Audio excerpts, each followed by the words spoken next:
Hi, my name's Anna. I'm one of the little flippers at the Flipper Room. And my name's Phinley. And my name's Phinley. That is? And today we will be demonstrating quite a few things and talking about quite a few things to help you play pinball better. And I'm sure some of you are coming with specific questions. We might answer them through the course of the presentation. If not, there'll be time at the end for questions. We won't be able to take questions during the presentation, but if you got one, just remember it, and we'll get to you at the end. So welcome. And the first thing we wanted to cover today is flipper skills. Things you could do with the flippers on the game. And I'm just going to make a statement, and they'll explain. Certain skills work on certain games. Yes, indeed, some of them do. Like on most newer games, sometimes you can do a tap pass, but it works better on the bally games, older games, because the flippers are a little easier to lightly tap instead of the newer ones where they're kind of harder to lightly tap when they're stronger.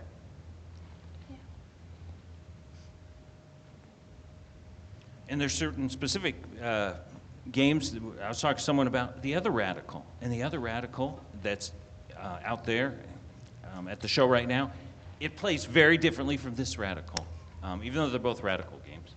Yes, like the upper flipper on here, not very strong, but the other one, the other radical, had a little stronger upper flipper than this one.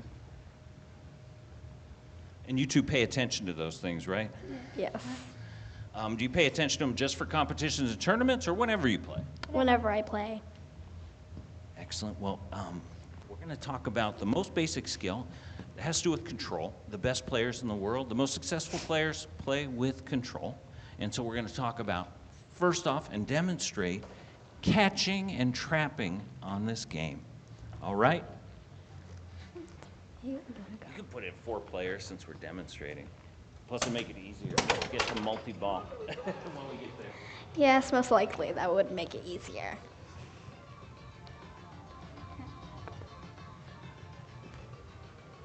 Do you want us to explain, or will you explain why you do this, Phinley? Okay, And I'll well, help set you up, too. If you want to plunge, and I will...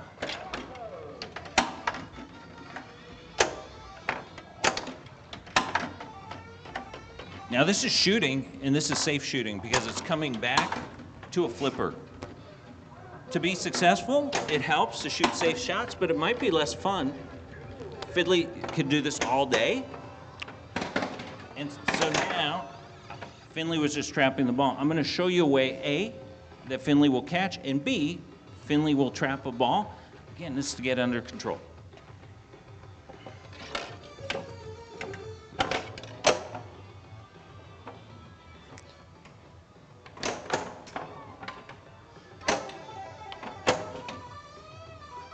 All right, and Finley can get into another trap.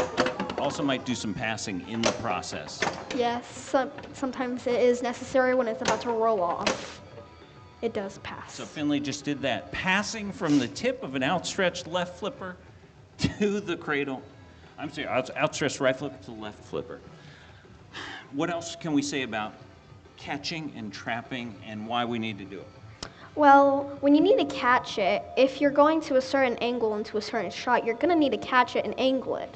Or you could just throw it really random and you probably won't hit your shot, unless you have really good luck. Sometimes people catch to assess what's going on in the game also. Yes, like seeing which lights are lit, what shots you need to hit, and if a multi-ball or extra ball is either lit. You know, one thing too that catching can help with, and which is our next topic, is aiming, hitting the shots you want to hit, and also knowing which shots to hit.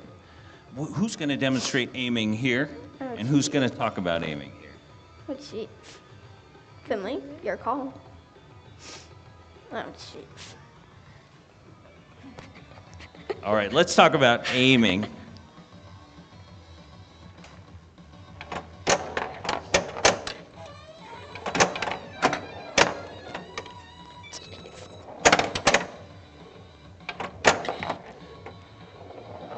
And let's aim from a trap. Settle it down. Thank you. So what happens is if Anna here flips later, when the ball is closer to the end of the flipper, will go more that way towards the snake. If Anna flips a little earlier, the ball will go a little bit more to the right. Can you demonstrate these targets? They're very natural to hit from this flipper. They're straight aimed at it. But could you backhand and shoot them by firing that ball quickly? No, on some games, the other my upper flipper blocks me. Ooh, what happened? Oh, it's locked. Locks mean multi-balls. That's the backhand shot very early. And then can you try a forehand somewhere that's shot late, or do you want to demonstrate that? I'm gonna have her demonstrate that. Forehand to any shot. Maybe this from the same flipper. What shot do you want to hit? Now this is hitting the flipper when the ball is further down the flipper.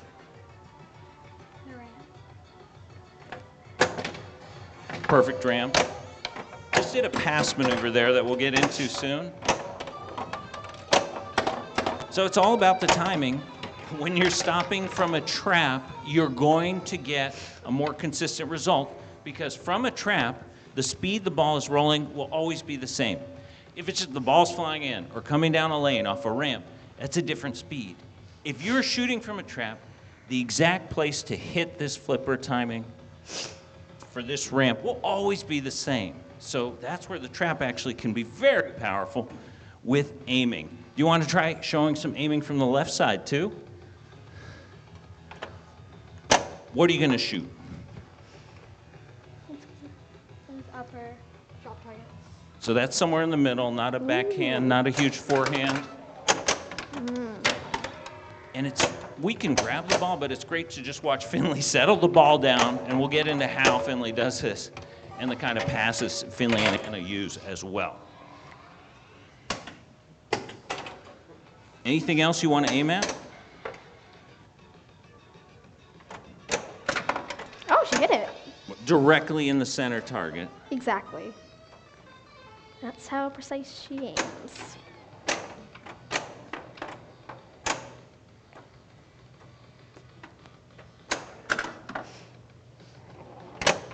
And again, your results will vary on each machine. You will not be able to hit the right side ramp on this machine, but you can in the machine that's in the show right now. Yeah, Any right. other aiming things you want to say or do right now? Okay. How about what to shoot at in a game? How you make that decision, not just on Radical, but any game. There's so many shots. On older games and even newer games, of course. Yes. How do you decide what to shoot at on a game you've never played? Well, there's a bit of some things. Well, normally people shoot for targets or flashing lights. Sometimes ramps. You never know. But me personally, I would probably either go for drop targets or flashing lights, like I said earlier, because I know that I definitely need to hit those to activate something. And when I activate something, I'm just like, oh, well, since this is a new game, let's try it. And try to get through it. If you don't know how to get through it, then maybe try hitting more shots that are glowing or more drop targets if they pop back up. Sometimes aiming for something, you hit something else that you've never hit before. Or even something that will give you more points than what you were aiming for. Yes, and it will maybe sometimes trigger something you didn't know about if it's a game you've already played. And we'll get more into triggering things you didn't know about and learning and just growing as a player later. Yeah. I'm just going to throw something out for you. There's a certain type of shot that helps you a lot that's almost always orange on a game on an arrow. What shot is usually orange? I think it might be the 2x shot, where it multiplies every shot you have from its normal base points times 2. And there's another kind of shot. It's purple on this game, but it's usually green. What's usually green on a game to go for? Finley, you want to answer that? VRAM. Rams can be green, and locks that will get you into multi-ball. Yes. Not this game. These are No, very no, no. purple. No. Yes. Purple. And yeah, extra balls sometimes can be green, orange on older games for whatever reason. And now, after we talked about aiming, you saw them actually do this, but we're going to show you a lot of passing techniques. There's so many ways to get a ball from one flipper to the other. Why would you want to get a ball from one flipper to the other? Well, it depends on what you're aiming for or what shots you want to hit. Sometimes it's easier to hit it from one flipper to the instead of the other, so that's why you pass it on to the other one. Sometimes it's easier to catch it on one flipper, but even though you want it on the other. You have to make some decisions when a ball's coming to a flipper. Can one of you help me demonstrate the most easy pass ever? Actually, you don't even need to. Maybe you could just describe it. And no one will be at the flippers. This is a very important pass, by the way. We're not just showing you this to be fun.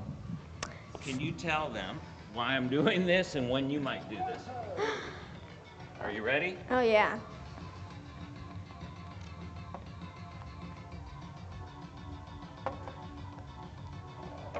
A dead pass. A dead pass? Wait, what did I do? You did a dead pass. Why would I do that?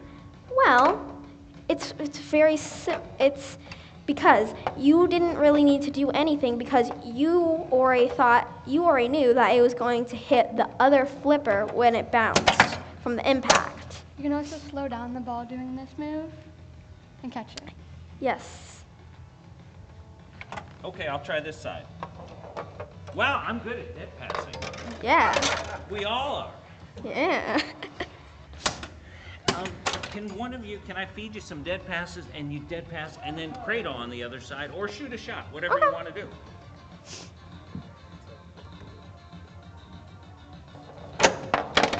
Sorry. Natural reflexes, sorry. That was a dead pass from a different angle that actually came from the right. Usually a dead pass will come from across the game, but you just did a dead pass that comes from this angle that can work sometimes. Yes. All right, so we'll pass it to you now. But dead passes will not always work at certain angles. Some of them will fall straight into the drain. I just saw another pass. I'm going to get the mic. So dead pass, anyone can do it. Now, can you show us that again? You just passed it to the other flipper very quickly and nicely. Oh, jeez. How are you going to do this? This is interesting because this one's easier to do on this particular game from left to right. I'm not saying it's true for all games or radical. Are you talking about an alley pass? What were you doing? Well, on the last one, you're doing a dead pass, Yeah. right? And we'll do one from the left because I think it goes better. All right. Take a look at this.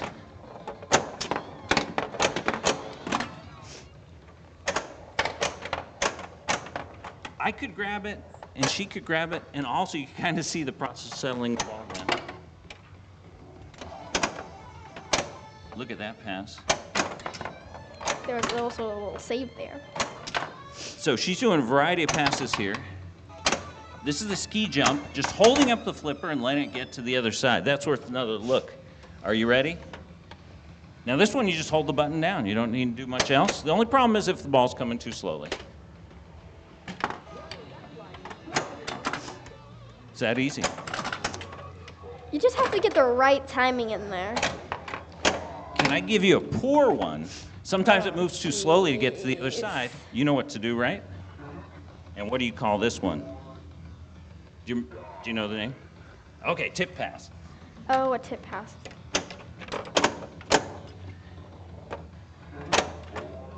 And this one's so slow, it's probably not good for a tip pass, but moving it to the other side. Watch the little tip at the end when it doesn't go far enough. Yeah, it's too slow. Why don't we It is tip way pass too here? Because this will probably be too slow. Okay. Nice shots. Nice shots. You're hitting everything. I'll try it a little slower. And that one, it's almost like a pass to yourself. You try to do the ski jump, If it's not fast enough, you can flick it to yourself. We'll try one more. See if I can get you the right speed for a tip pass. Where it's not fast enough, go to the other side. Turning it into a beautiful catch, too. And this is spontaneous. You couldn't get it to the other side. So can you post pass to the right?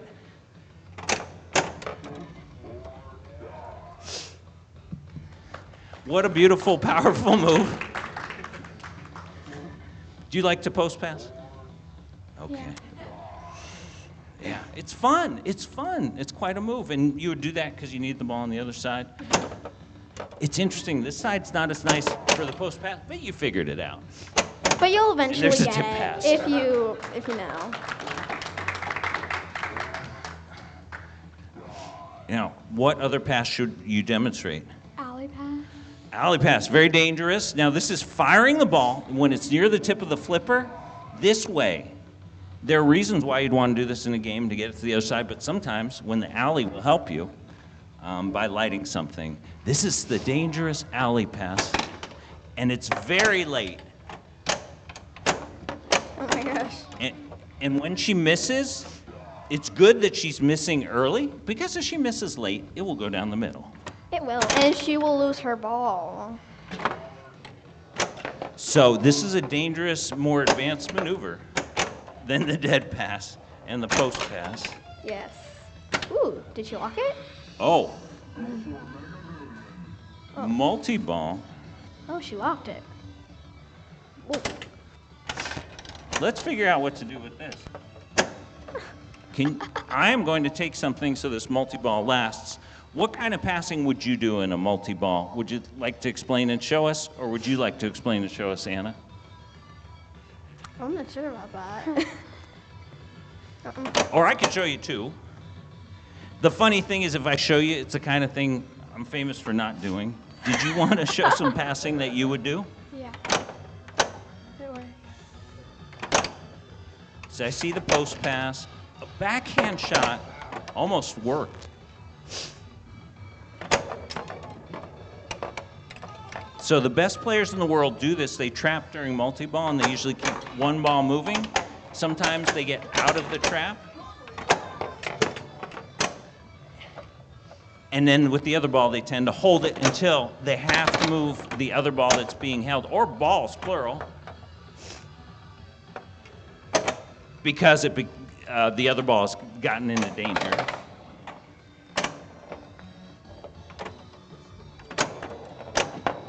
I see passing, I see shooting, but that ball on the right is totally safe. So at least if you lose the first ball, at least you'll have your second ball still in play and still in check. Instead of losing them both at the same time, which in my time of playing pinball, I have done many times. When you would want to do this will depend on the game you're playing. What's a good game that's good to trap on during the multi-ball that you see people do that with, or you do it with? For an example. That's one to think about. Do you have one? TNA. TNA, total nuclear annihilation. So that's a good one. That's a dangerous game, It is and very having a safe dangerous. ball, or two, or three sometimes could actually help. All right, what other oh, can you hold up this flipper? Okay, Sorry. Sorry. Let's pretend that you really need to hit this letter D here. You have a problem though. Your upper left flipper is blocking the way. Now, you're holding down the button, so it's sticking up, but you have to trap this. Is there anything you can do, Phinley? Slowly release your hand from the flipper, and then that flipper will go down, and the other one will stay up. The upper flipper's down, now it's up. Phinley is only controlling the upper flipper with the half button pressed, while Yes. keeping the left one trapped. How does that work? You just have to slowly release your hand from the flipper until that goes down. Can you do that on the right side too? In case you need it? You're only flipping one on the right side by just releasing a little bit. Like releasing a little bit of force, just enough to get that upper flipper to go down. And you can flip with that upper flipper after it's been down to hit the jackpot, to hit the rim. This is called two staging, number TWO2 staging. Any other multi-ball skills? This is when they're together, you can't do much. How do you separate those? So this is called cradle separation, where you got to get them apart so you can do something with one of them and leave one in place. Again, every game's going to be different. Okay, it's separated. Can you explain that catch you did there? You just flipped it up. That was not a dead pass. It was not a drop catch. What kind of catch or trap was that? It's when the ball is coming down to the flipper and you quickly put your flipper up. Oh, a live catch. This is a famous one, and it's hard to do because of the timing. But you had the timing, Phinley. Shall we do one more? Yeah, and it's all about the timing. The nice thing about it's not dangerous. If you do it too early, it's just going to be a bad shot. It will. You're making me think of another catch. Ooh. Are you thinking about catches? Maybe. We can drop those and go to single ball, and we'll play multi-ball some more if we need to. The drop catch. Now, I'll have to feed, who's going to drop catch? Or maybe both of you will. All right. The drop catch is a timing catch. And our recent tournament winner is going to demonstrate. This is all about timing. The flipper will start in the up position and then drop at the perfect time to kind of cradle and catch the ball. You ready?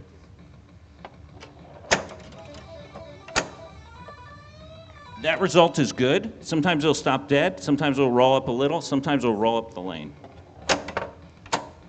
That one wasn't to the flipper, I'm sorry. I'm trying to feed it to about here.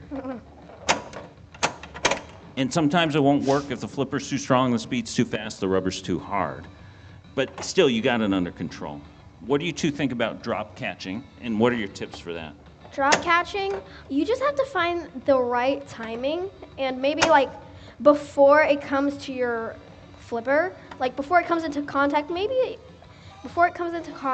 flip it up instead. Like when it's like around maybe here, then you can like flip it up, like, and then it may go smooth, maybe it won't, and maybe you'll have to pass it to your next flipper. Can we do this in slow-mo? Let's see what it looks Yeah. like. It's coming in, and you have it up, and then you drop, and the ball might just stop here or roll up a little. Let's do a couple. Let's try the other way, see how it feels. You want to take the left? Oh, we're both doing it. Oh. Put your hand. So again, this is a timing thing, dropping at the perfect moment.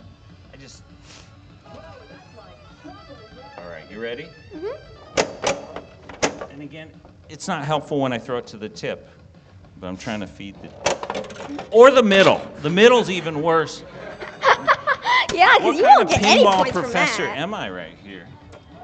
Now I'm trying to throw it to your flipper. Okay. I'll give you a little more time. Here we go. And better angle. And then can you try the drop catch where it starts up and then goes down? And it's weird having a ball thrown at you. You ready?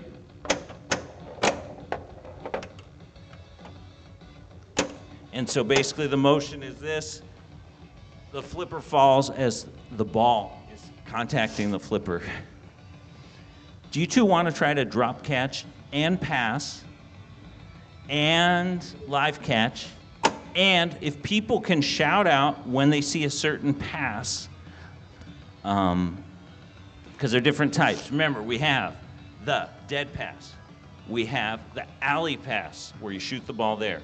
We also have the Ski pass. ski pass, the tip pass if the ski pass is too weak. Post pass, any others on this game? There's also a tap pass that you can't do on this game because the flipper's too strong, but it's awesome. Look it up, tap pass or bally tap pass. Any other tap? Any other? All right, now you'll see some catches, and after their catches, they're gonna do some passes, and we can shout out what pass we see. All right? Yes, yes, good job, class. Oh, sorry. Awesome shot.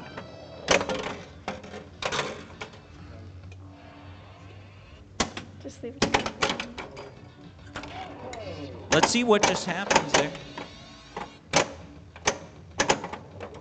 Tip pass. And that's kind of like a live catch or a throw against the post. High post pass. What's next? What will they choose to do? Oh, I know what they're going to do. Alley pass. Sorry, I said the answer because I was so excited because it looks so great.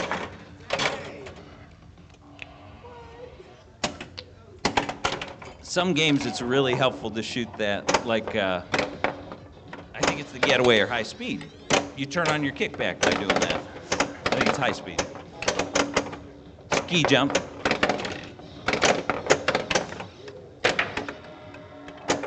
Phinley just did a dead pass from a flipper that was up. Can I demonstrate that? I mean, this is what the situation was. Phinley didn't flip at it. Phinley didn't trap it. It was up, and Phinley held the flipper up, and a dead pass will work from an uplifted flipper too, under certain circumstances, certain angles. It's more common to do a dead pass from a down flipper, but certain angles. An up flipper can do a dead pass. Any other passes? What do you want to pass? They're going to know. I'm not going to tell them. No more hints from me. We got a good class here. I don't even know at this point.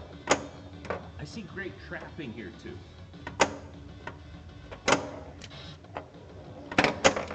Oh my gosh. Go over there. Don't.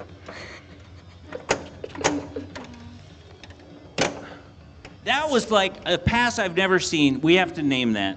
It's good you didn't know it. That's the snake pass. You rolled it halfway up the snake, and it came down there. Yes, the new pass. Okay, you just invented a pass. What was that? Post pass. And the alley pass was amazing. The tip pass was amazing. And do you know what? The hardest thing to set you up for is the ski jump pass. A ball coming down the lane. So, spoiler alert, ski jump pass coming.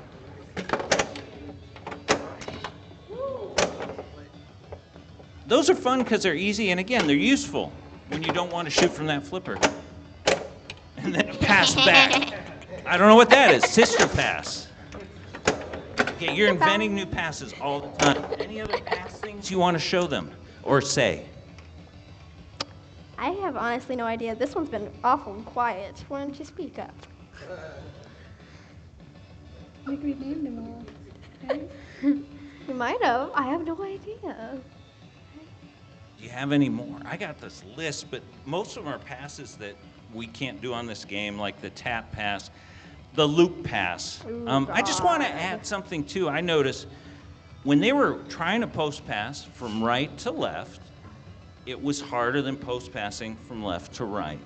And usually games are symmetrical and they're the same. This one, it's a little awkward. I'm going to name a couple games that it's really hard to post pass on. Attack from Mars and Avengers of Infinity Quest. Now, the geometry there makes it hard to post pass. Godzilla, kind of hard to post pass. So there's some games you can't post pass on, you shouldn't post pass on, and some don't even have posts. Again, certain skills work on certain machines.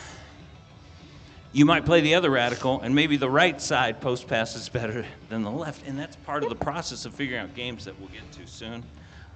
Dead pass, ski pass, tip pass, post pass, alley pass, tap pass, which we can't show, loop pass. They can be fun on Iron Man, and Attack from Mars. Well, let's move on to our next topic, which is, and this is important, everyone always asks this. How do I save the ball when it goes down the center? How do I save the ball when it's going down the side? So, this is about saving. It's about nudging and shaking the game. Some people feel uncomfortable shaking a game, but it's okay. You're not abusing the game. It's meant to be shaken to a point. And also, the machine will let you know when you've shaken it too much, when you tilt. So can you two explain and demonstrate the kinds of ways you'll save a ball from the sides and the middle, and also ways you shake and nudge? Oh gosh. And I'll feed you balls to help you with this, with saving the ball. So when seeing a ball come down towards the out lanes, it'll sometimes bounce off the center post, and you wanted to shake it to the opposite way. You kind of like nudge it to the other way, and maybe it will work, maybe it won't. I've done it before and it didn't work. Happened again, worked. I'm gonna roll one down here.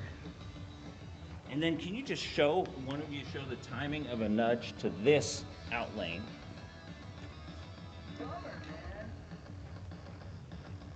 It's awkward with these ramps. Are you ready? Show us kind of the timing and the movement from a ball coming this way. Ready? Oh, yeah. 3, 2, 1. All right. Here we go again. 3, 2, 1. That one went in.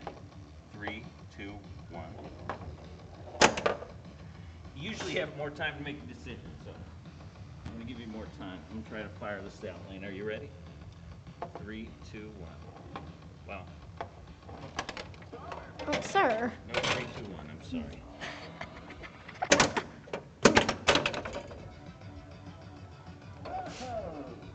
All right.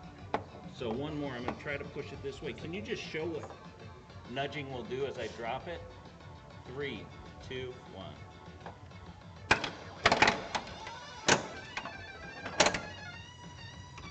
And it's great to get it to go down that lane, but what Phinley did is even better. Just get it out of that whole neighborhood. And again, you weren't slamming the game, were you?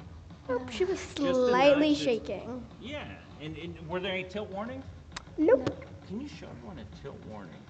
Some people might not know. It's okay to shake the game, even get a warning. Yes, but don't just go like, you're gonna be mean to the game. Don't want to be mean to the game. You want to be nice to it. Let's get a warning. Oh, you want to get a warning, huh?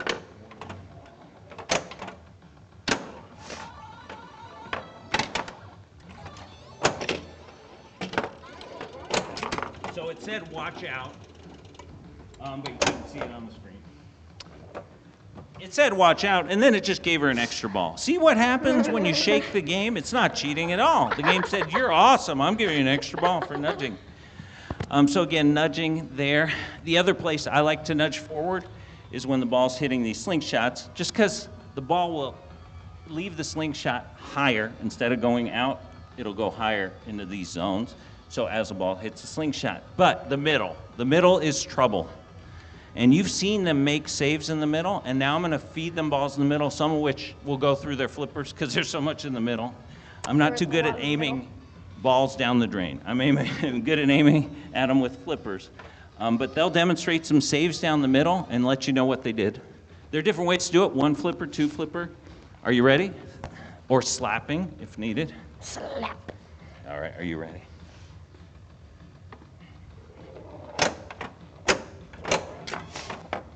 And that, I'll go more middle now. And are you ready for this? 3, 2, 1. When do you use 1 flipper to save, and when do you use 2 flippers to save you 2? Usually I can base it by the ball. Sometimes it'll be a little to like the left or right. I usually use both flippers to save. Yes, just to be safe. You can never know when it's going to go into the other flipper. Is there any time you want to use both flippers when you're not saving? Should you ever flip both flippers at the same time, or just for saving? Multi-ball. Okay. That's pretty much all I know of. Should you not flip both flippers when you're in single ball play, unless you're saving? No. I don't believe you should flip both at the same time if you literally have no reason to. I see people do that. I see a lot of young people do it, and sometimes when they flip both, because they flipped both when they didn't need to, the ball will go off the tip of one and off the bottom of the other one that they unnecessarily flipped. All right, do you want to try some saves too? Or I'll give you a couple more. Sure. All right. Nice and close. 3, 2, 1. Save me. Oh gosh, that he went down the drain. That was close. You got a piece of it with the left flipper. Are you ready? Yep. All right, here comes a hard one. 3, 2, 1. There's the 2 flippers. 3, 2, 1. 3, 2, 1. Ow! That was straight down Straight, the middle. straight, Sorry. straight. I was It getting really went like- frustrated. I couldn't get one by you. Didn't even So have a those can chance come to save with it. nudges and slaps.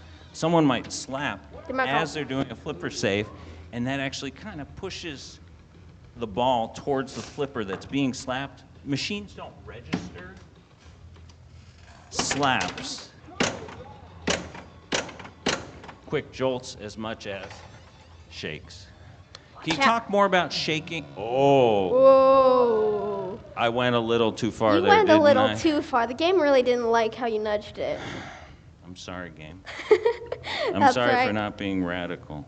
That's right. Can you add any other times or ways you need to nudge, or tips on nudging and not tilting? Well, there's a difference between tilting and when you want to nudge it. When a nudge is like, well, you know, like I can't do it right now, but nudging is kind of more soft. If you're completely tilting it, you're going like, and you're shaking the whole thing, and that's a lot unnecessary. But nudging is sometimes necessary when you need to save the ball, like as we said earlier, right over here, where it like bounces up and it might go down the drain. Or if you nudge it a little towards where you want it to go, it might actually go towards your flipper instead. A lot of adult players use nudging or even sometimes accidentally tilting more than younger players. Yeah, and that's interesting also what you said about, so the younger players have an advantage because it's harder for them to tilt. Yes. When you are nudging like here, yes, you can nudge straight up and it'll pop the ball out like they did, but if you nudge up and into the direction of the wall, sometimes that will push the ball away. I understand you want the ball to go this way, you said to the flipper, Yes. but sometimes It will just make it more bad for your situation. Sometimes the nudging will actually help the ball go away into the drain. It's just like, wee, I want to go into the drain. I'm going to swim into the drain. Goodbye. that happened to me a couple of hours ago, and I was playing, and I said, oh, I'm going to get it out of there, and I nudged.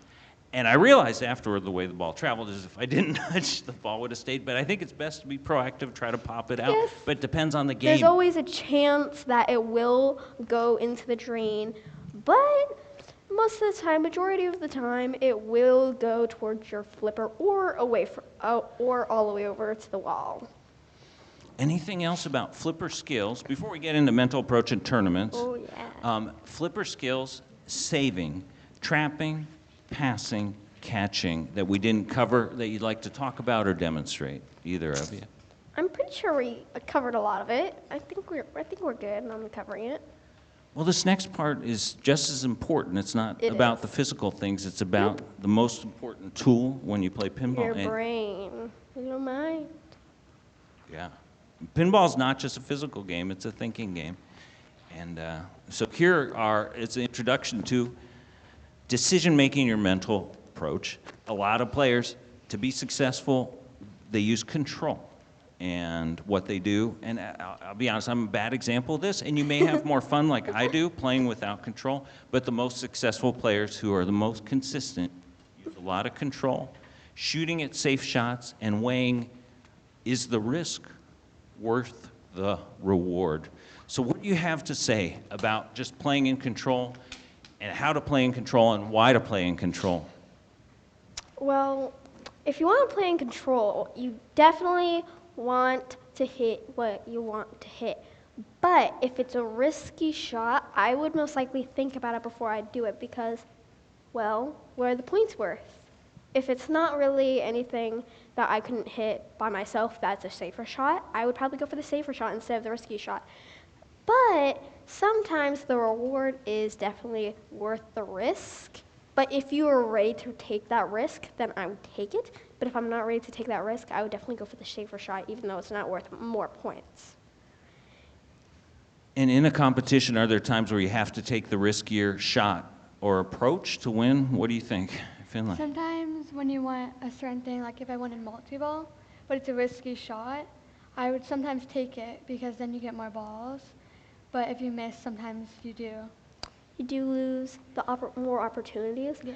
but but multi-ball gives you an advantage because there's more balls. Most of the time, it gives you ball saves, so it gives you back those balls, and you hit more things at once than you usually do with one ball because it's normally aimed at one area. Also, when you're playing a multi-ball, can you have something else going at the same time beyond that multi-ball? Yes. What? Mode. Like a mode, yeah, sorry. So you're getting multi-ball points and mode points. Sometimes I'll start modes and then multi-balls. On most games, do you have to start the mode first?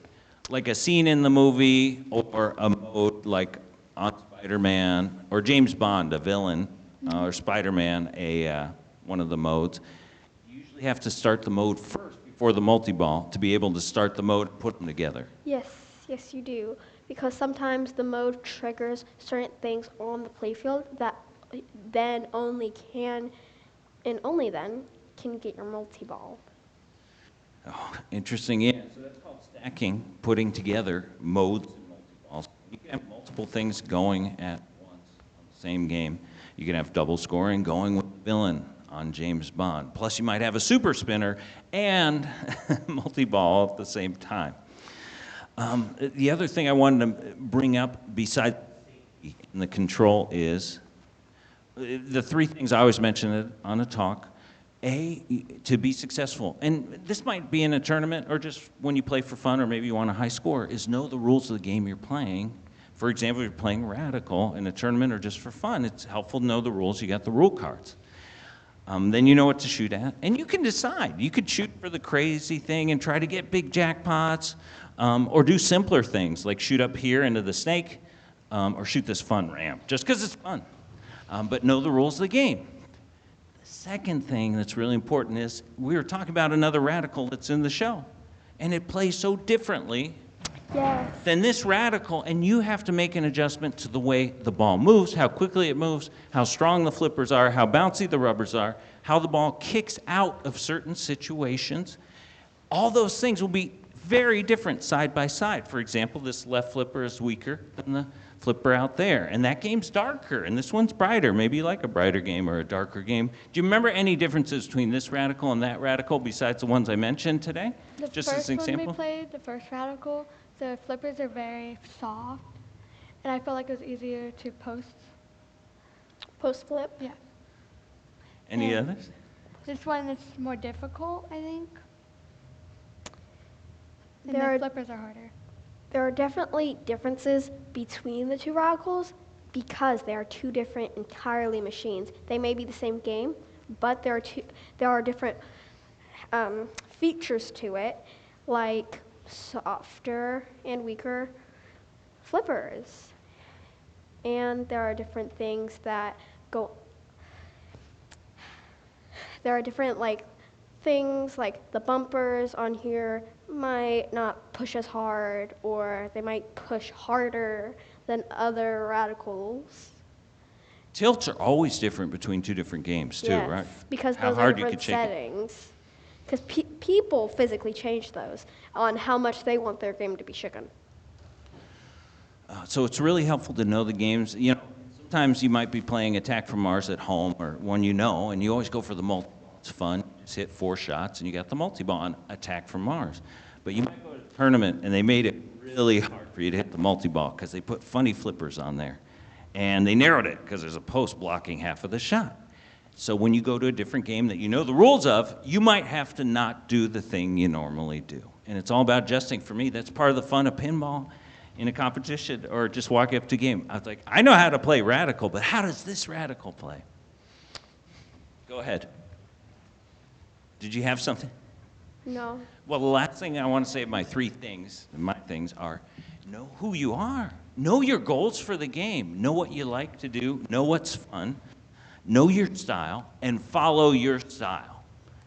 And follow your goals. Some people might want to hit a shot just because it's cool. You're not going to get a ton of points like you would from jackpots if you keep hitting this ramp but it's so cool and it makes this cracking sound. And play for your goals. And if you're competing also, why do you want to compete? So you got to kind of follow your heart with that. You'll enjoy pinball more if you play the way you want to for the reasons that you want to. Back to these two, they gave me 5 really important words yesterday when we were talking about this presentation, and they can explain further examples of this. This is not just for competition, but for getting better at a game. The 4 words, and we'll go one at a time, but I'll tell you all the 5 words. Prepare, practice, explore, discover, and research. How about prepare? How does someone prepare to do better at a game or in a tournament? Before you play a game, you can practice. So go up to a game and see how it plays, how the flippers are, and where shots, and shots that are easier to hit. And you can look at where you need to improve yourself to prepare yourself for that tournament. I need to improve this. Let's start to improve it by practicing a bit more. A certain skill or a certain game or what? It could probably be I need to sharpen this skill, or I need to practice on hitting this shot better. There's certain goals in mind you have that you want to improve before the actual competition. Okay, well, what about that next one after prepare? Practice. That kind of goes hand in hand, and you sort of referred to that. What does practice mean to you? How did people here make the most of their practice? Well, when you practice, you normally do it to let's warm up our skills and stuff. Most people do that. Or they practice because they're preparing for it. Maybe it's a few days off and you're just let's practice. Maybe get some sharp skills in. Maybe make some more skills.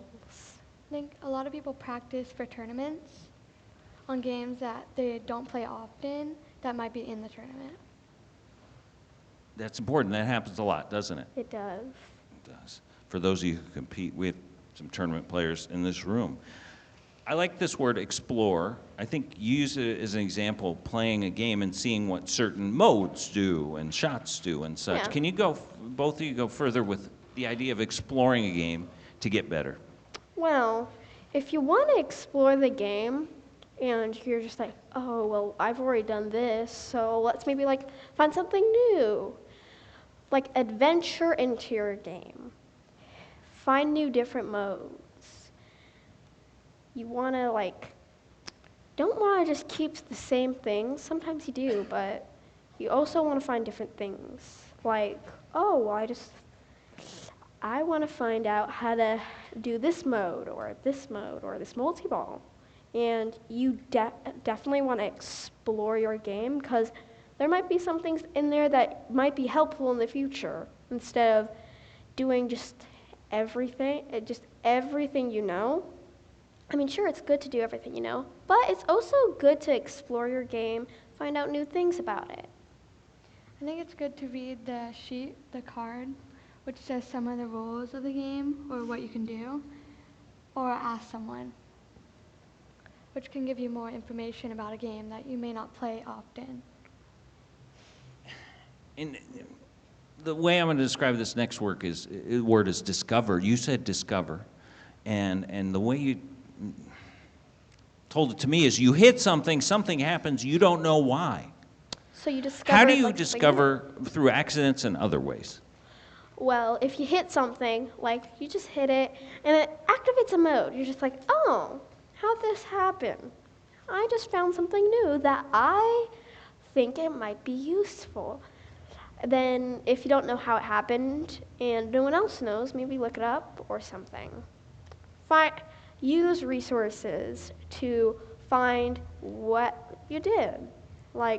There will probably be something on the internet or someone knows that you hit it and you activated something, and they're just oh, this is that. You activated it by blah, blah, blah. And that's how you discover something new about the game that you never knew. Even playing games that you're fond of and you always are playing, you can always sometimes find stuff that you haven't. seen before or even done. Yeah, and examples, I played in a tournament and it was a goal you had to get, and you had to cast a spell on Scared Stiff. I never tried to cast a spell. I never knew what good it would do me. Accidentally, I would cast a spell in a long good game. It's hitting left targets. You hit them enough, you get a kickback or a ball save on Scared Stiff. That's exploring. I had to play in a tournament that forced me to, but explore things you don't usually shoot at. And there's some fun ones and some funny ones that might not be the normal things people do. But you might enjoy it. You might actually learn to take advantage of it and score a heck of a lot of points too. Each thing you're saying leads to the next one. The fifth thing is research. And you talked about researching rules and things. And for me, before a tournament, there's a game, Devil's Dare, I haven't seen for over a decade. So I had to research the rules and read the rule card. And that's one way to research. You also mentioned the internet. Yes. How else do you research? Well, you could like find like a written thing written by someone or a company. Of course, there's the internet and websites, videos made by people who physically found these things out and played it. Or, like again, there are books about the game. Like, I think there might, would the manual have it? I wonder. I wouldn't know if the manual would have all those modes. Yeah, no, newer games, the rules do change and evolve over time, but those older ones sometimes, or the rule card, if there is one. Any other ways you research, Phinley? Well, like I said earlier, the card in the playfield, it can also help you. If you're like stepping up to a game and you're trying to play like in a tournament or something, and you want to quickly learn the game, you can quickly read the card and like do those skills. And learn what it does. All right, I noticed we started a little late, so we're finishing a little late as far as mental approach to playing, but also to competitions. The first thing you two told me was something about learning to be patient. How does patience figure in to becoming a better player and possibly tournament player for those of here who play tournaments, like this guy who plays a lot? I think patience is a big part of pinball and can help you save a lot. Patience. Yes. Like those little players, they're just like, oh, let's keep pressing these buttons. But you don't want to do that because you want to wait for your opportunity because you might mishit something. And you're just like, oh, I really didn't want to hit that. I want to hit this. So you have to be patient.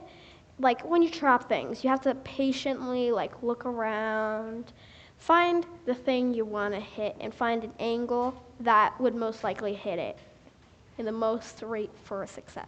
Players that have patience, I feel, have longer balls or even games.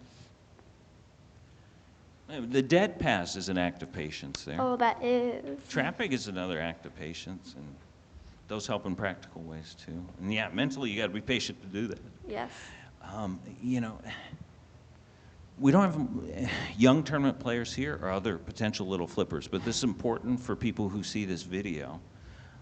How should your attitude and your behavior toward others be when you compete or just play with others? And this is also good advice for adults, some adults.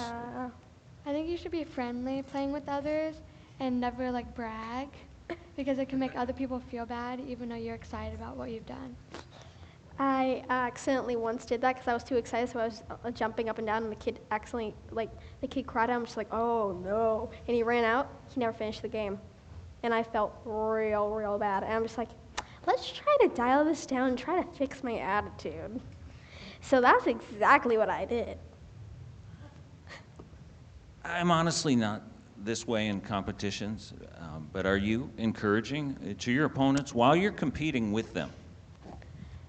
I don't think during I'm very talkative, but I always make sure at the end to like say good game. Yes, congratulate them. Say they did a good job because a lot of the time, if you win and they're just like, oh, I didn't win, but they did really good, and I feel like they should know that they did that. Know how good they did. They did probably really good, and probably had you at the edge of their seat. I think some kids forget about others and they'll be excited in the moment And then don't forget that there's other people that also want to win. Wow, this is really good advice. Even I, when someone does an amazing shot and after their ball, I'll say, wow, that was an amazing super jackpot here and there, because I want to acknowledge that. And we're not playing against each other ever. We're trying to get higher scores than each other, but what are we playing against? The game. Just a game, yeah. I mean, we all want to beat this game. But at the end of the day, you really just have to congratulate the people who are around you and playing with you because, well, they also tried their personal best as much as you did. And if they didn't get as high as the score as you, oh well. I mean, it's a game after all. Even if you don't win, it's always practice. There's always next time. Wow, I never thought of those things. I love it. This is sort of related to just overall, when you do compete, your approach to competing. Now, you can focus on, I want to win, or I don't want to lose, I don't want to lose, I don't want to lose. Or you can focus on the ball. And then, you two say to have fun and enjoy the people you're playing with. And then my advice is not be like me, because I really, although I do focus on the ball well, I really do worry too much about winning. And I really don't enjoy competing unless I win. And that's not a good place to be in, because I don't win all the time. I don't even win most of the time. I don't even win a half time. I win actually about a quarter of the time. But I'm just saying my advice is people not to be like me, because I'm focused so much on winning, I don't get to do all this enjoyment of the game and having fun and interacting with people. What is your advice to young people who are competing in that way? Do you think is the best way to be Well, for them and those around them? Well, to start, if it really does drive you, make sure you're having fun, but also drive yourself to win if you really want to win, or you just want to support your peers around you and have fun with it instead. I think the main point is to have fun, but also think about what you're doing and not just hitting random shots. Excellent. You did talk about research. I'm going to name a few resources for skills. Pinball 101's an older video that's good. A newer set of videos is from Abe Flips, like Abe Lincoln, ABE. And if you like videos that you can watch in English or German, they're especially good for you. But they're well done, they're more modern, but Pinball 101 covers just about everything we covered here as far as skills. We've covered quite a bit more. I like the Papa videos for specific games, if the game you want to learn is there. Fellow teacher does the videos, Bowen. You mentioned the YouTube videos for just about anything you want to learn. I mean, cleaning game, serving a game, setting up a game, new rules on a game, new game, including videos of competitions. And then the last one is if you're looking for tournaments, there's a website, International Flipper Pinball Association. Just remember IFPA. IFPA. I got it. International Flipper Pinball Association, that's where all the tournaments are. You could just search by where you are or where you be on a vacation that you want to play a tournament in. We don't have a ton of time for question and answers. I don't see any other little flippers here, and we got the next presentation coming up. But does anybody have any burning question about a particular game that you might need help with, that you have trouble struggling with for some reason or another, skills that you might need demonstrated that we didn't mention, or approaches to playing pinball in competitions for Anna and Phinley?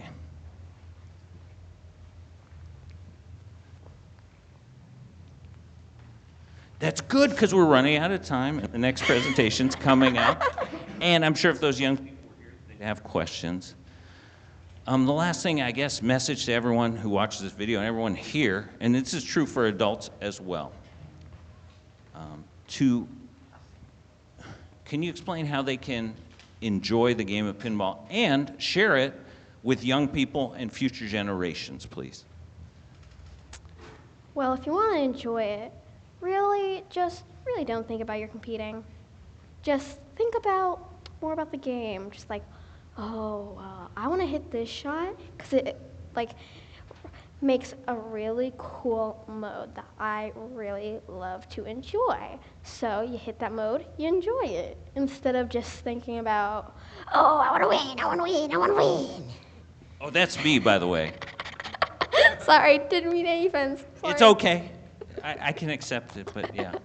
You have more fun than I do when you play. What else you want to add to that, Phinley? Playing with friends can also help you have fun if you don't have fun having like in tournaments and other things competing against others, because then you can like think about the game more and you don't have to think about worrying about winning. Excellent. The most important thing maybe for some viewers who are close enough, could you please tell young people who are watching this video and who are here, and their parents who are here, what is Little Flippers and where can young people play with Little Flippers right now? Play at the flipper room. Yeah. That's where it all began. With our dad, he wanted a little league for his children, us. So he created the Little Flippers. Where else can you be a Little Flipper? The Pinball Museum.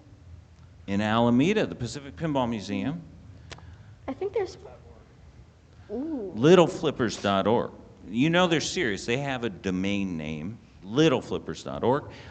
I know of a new Little Flippers chapter, and that is in San Jose at a new place that just opened a couple months ago, Game On Pinball. They will be having regular flippers.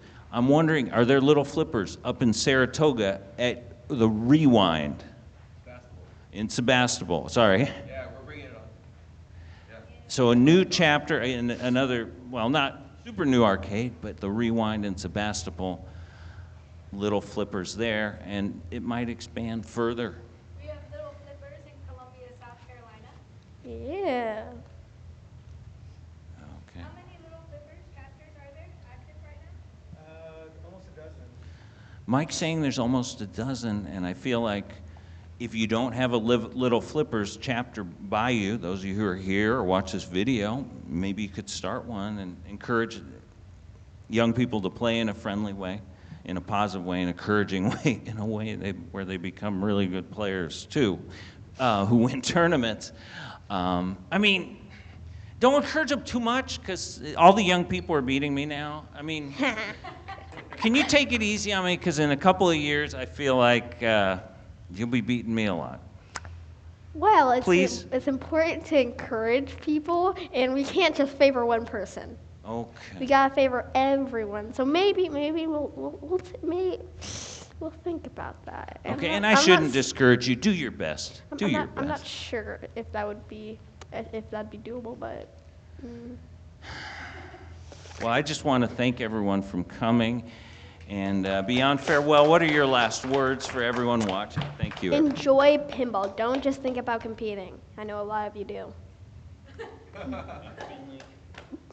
Thank you for coming.